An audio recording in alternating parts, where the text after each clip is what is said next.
പവിത്രത്തിൻ്റെ ഒരു അപ്കമിങ് എപ്പിസോഡിലേക്ക് എല്ലാവർക്കും സ്വാഗതം. അങ്ങനെ ഭവാനി വേദയെ തട്ടിക്കൊണ്ടുപോവാനായി കുറച്ച് ഗുണ്ടകളെ ഏർപ്പാടാക്കുന്നുണ്ട്.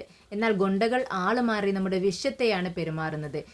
ഓട്ടോയിൽ പോവുകയായിരുന്ന വിശ്വത്തെ വഴിയിൽ തടഞ്ഞു നിർത്തി ഓട്ടോയിൽ നിന്നും താഴെ വലിച്ചിട്ട് നല്ല അടി കൊടുക്കുകയാണ്. പാവം വിശ്വത്തിനാണെങ്കിൽ എതിർത്ത് നിൽക്കാൻ കഴിയുന്നില്ല. 2-3 ഗുണ്ടകൾ ഒരുമിച്ച് അടിക്കുന്നത് കൊണ്ട് തന്നെ അടി കൊണ്ട് കിടക്കാനേ വിശ്വത്തിന് കഴിയുന്നുള്ളൂ. എന്നാൽ മാറി നിന്ന് ഭവാനി ഇതെല്ലാം കാണുന്നുണ്ട്. ഈ പൊട്ടന്മാരോട് ആ വേദിയെ തട്ടിക്കൊണ്ടുവരാൻ പറഞ്ഞിട്ട് പെരുമാറാൻ പറഞ്ഞിട്ട് ഇവന്മാരിത് എന്താ ചെയ്യുന്നത്, ഇവനിട്ട് അടി കൊടുത്തിട്ട് എന്ത് കാര്യം എന്ന് പറഞ്ഞുകൊണ്ട് വേഗം തന്നെ തൻ്റെ ഫോൺ എടുത്ത് ഗുണ്ടകൾക്ക് വിളിക്കുകയാണ്.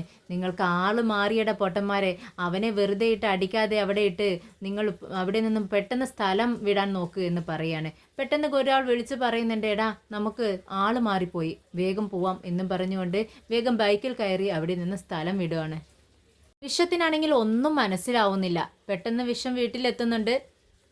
വിക്രമാണെങ്കിൽ ബൈക്കിൽ വീട്ടിലേക്ക് വരുന്ന വഴിയാണ്. പെട്ടെന്നാണ് ഫോൺ അടിക്കുന്നത്. നോക്കുന്ന സമയത്ത് ശ്രീജേച്ചിയാണ്. എന്താ ശ്രീജേച്ചി എന്ന് ചോദിക്കുമ്പോൾ വിക്രം നീ പെട്ടെന്ന് വീട്ടിലേക്ക് വാ, വിശ്വേട്ടന് തീരെ വയ്യ എന്ന് മാത്രമാണ് ശ്രീജ പറയുന്നത്.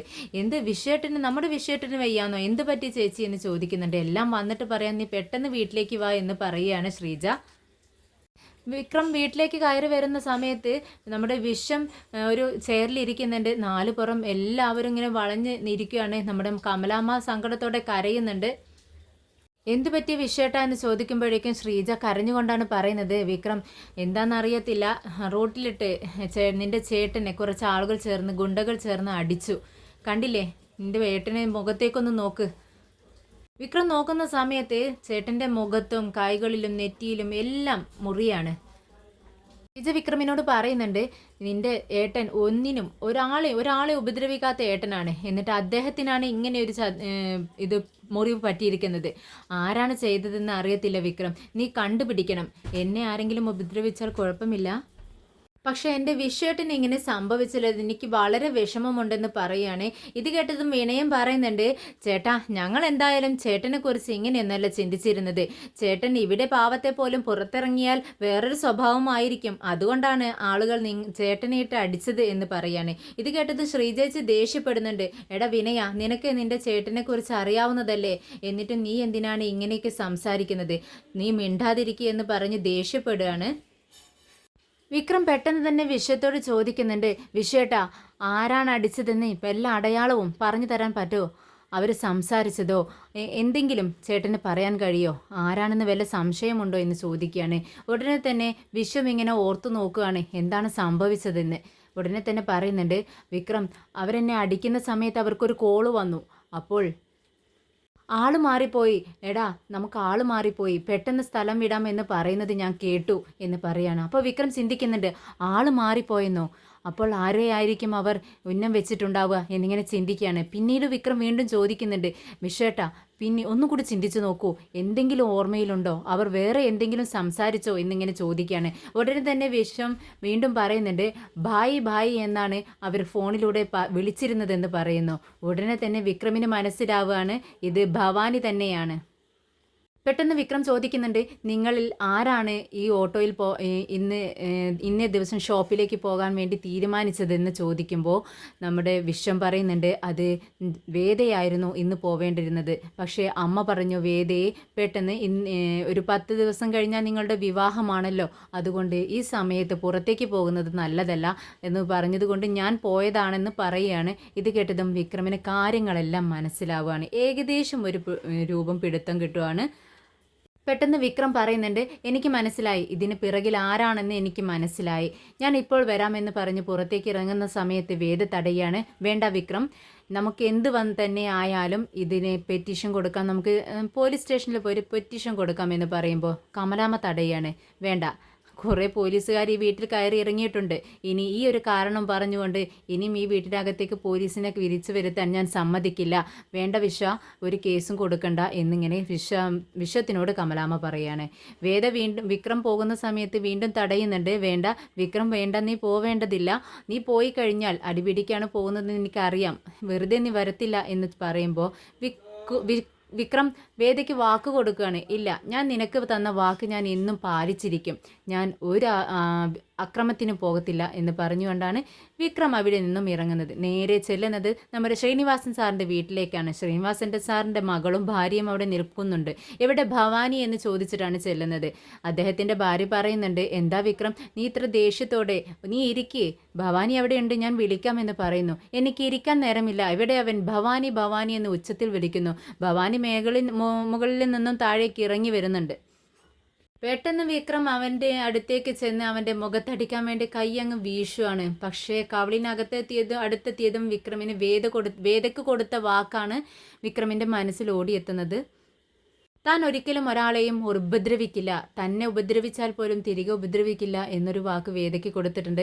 അത് പാലിക്കാൻ വേണ്ടി വിക്രം കൈ പിറകോട്ട് വലിക്കുകയാണ്. അപ്പോഴേക്കും നമ്മുടെ ശ്രീനിവാസൻ സാർ ഓടി വരുന്നുണ്ട്. എന്താ വിക്രം ഇത്, നീ എന്താണ് ഈ ചെയ്യുന്നത്, അവനെ എന്തിനാണ് വെറുതെ വന്ന് ഉപദ്രവിക്കുന്നതെന്ന് ചോദിക്കുന്നുണ്ട്. വിക്രമാണെങ്കിൽ അതൊന്നും കേൾക്കുന്നില്ല. വിക്രം ദേഷ്യം കൊണ്ട് ഇങ്ങനെ ചുമന്നു തൊടുത്തിങ്ങനെ നിൽക്കുവാണ്. ഭവാനിയോട് ദേഷ്യത്തോടെ പറയുന്നുണ്ട്, എടാ ഭവാനി, നീ എന്തിനാടാ എൻ്റെ ചേട്ടനെ തൊട്ട് കളിച്ചത്? എൻ്റെ വീട്ടിലുള്ളവരെ തൊട്ട് കളിച്ചാലുണ്ടല്ലോ എൻ്റെ സ്വഭാവം നിനക്കറിയത്തില്ല. നിന്റെ ചേട്ടന് ഞാനെന്ത് ചെയ്തു? ഞാനൊന്നും ചെയ്തിട്ടില്ല എന്ന് നിഷേധിക്കുകയാണ് ഭവാനി. പെട്ടെന്ന് ശ്രീനിവാസൻ സാറ് ചോദിക്കുന്നുണ്ട്, എന്താ വിക്രം, ചേട്ടൻ എന്ത് പറ്റി?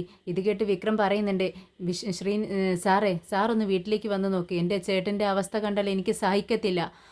അത്രമേൽ മുറിവുണ്ട് അദ്ദേഹത്തിൻ്റെ ദേഹത്ത്. അദ്ദേഹം ഇത്രയും വേദനിച്ചിട്ട് ഞാൻ കണ്ടിട്ടില്ല.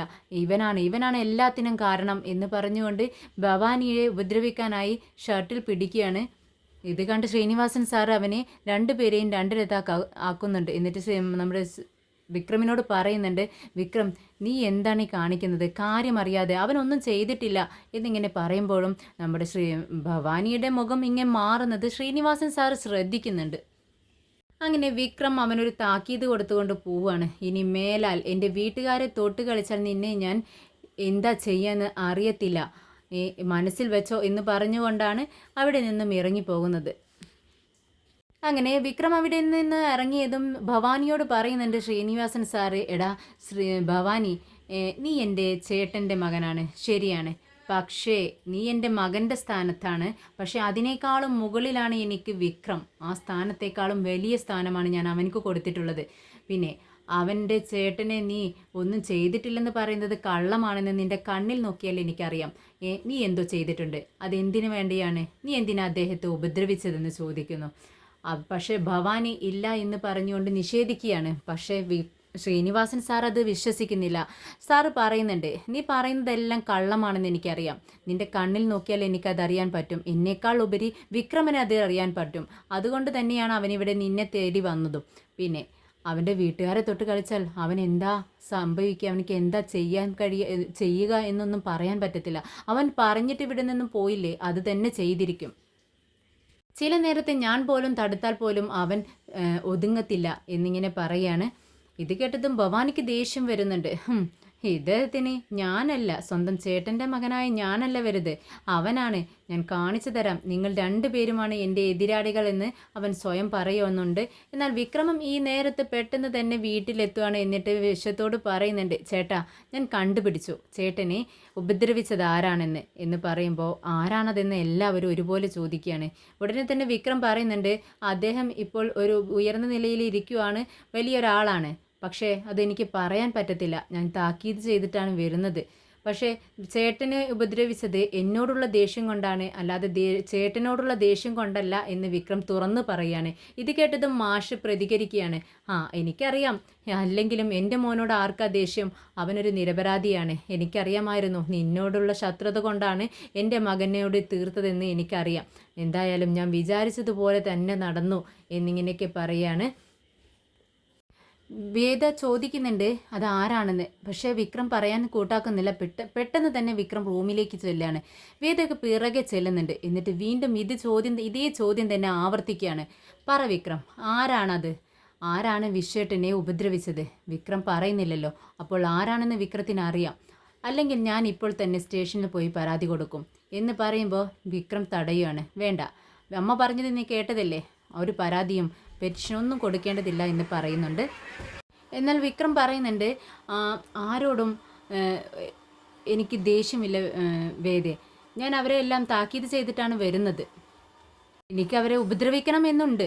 പക്ഷേ നീ പറഞ്ഞ വാക്ക്, നിനക്ക് തന്ന ഞാൻ വാക്ക് തന്നിട്ടുണ്ടല്ലോ, അതെനിക്ക് എതിർക്കാൻ പറ്റത്തില്ലല്ലോ, അത് തെറ്റിക്കാൻ പറ്റത്തില്ലല്ലോ. അതുകൊണ്ട് മാത്രമാണ് ഞാൻ ഇങ്ങോട്ടേക്ക് വന്നത്.